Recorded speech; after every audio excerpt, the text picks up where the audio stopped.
This is the place that feels like home to the player. In between every tactical mission, the player returns to XCOM HQ. This is the nerve center. This is where the player makes all of the strategic decisions of the game. We had this nice long period where we just discussed what do we want to do.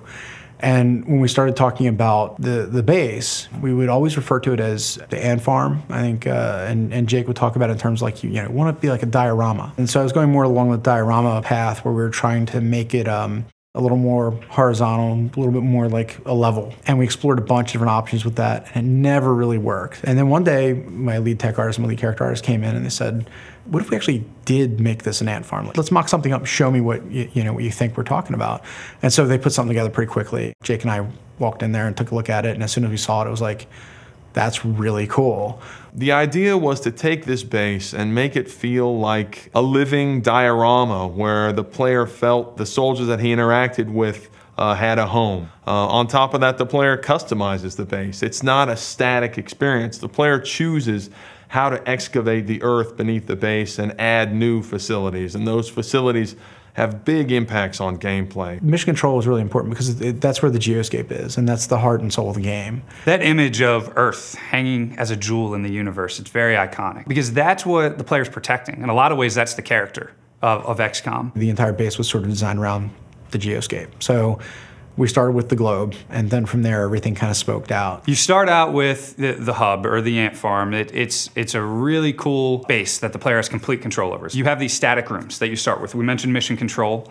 Then you also have engineering. You can build things like med packs, you can build all kinds of weapons, different armors, satellites, which you can then deploy on mission control to have a better view on the world and protection on the world. There are the laboratories. The player can build these out and really speed up the rate at which research progresses. Then you have the barracks, and this is where you do the promotion of your soldiers and the customization of your soldiers. We have the officer training school, and that gives big squad-wide tactical benefits to your soldiers. Then you have the hangar, which is another static facility, and that's where you manage your interceptor jets and give them different weapon loadouts. You can even eventually upgrade the interceptor itself. There are workshops, which also speed up the rate that manufacturing progresses. So those are the static rooms that you're going to see in the beginning of the game, and this is just the tip of the iceberg. You can then excavate deeper and add dozens of different room types below these static rooms. We have the Foundry, which is an upgrade center for, you can upgrade how your weapons work. You can create all new items for your soldiers to use. It's sort of like the one-stop upgrade center for your troops. You can capture a live alien and place them in the alien containment facility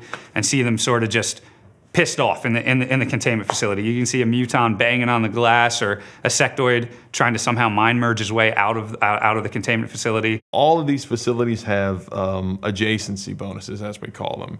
It really matters not only what you build, but where you build it. Certain facilities get bonuses for being built next to each other. You may get rebates on materials if all your workshops are built together, or you may get more power out of your power generators if they're built horizontally. The way you build your base definitely has an effect on your play style, on the way that the game progresses.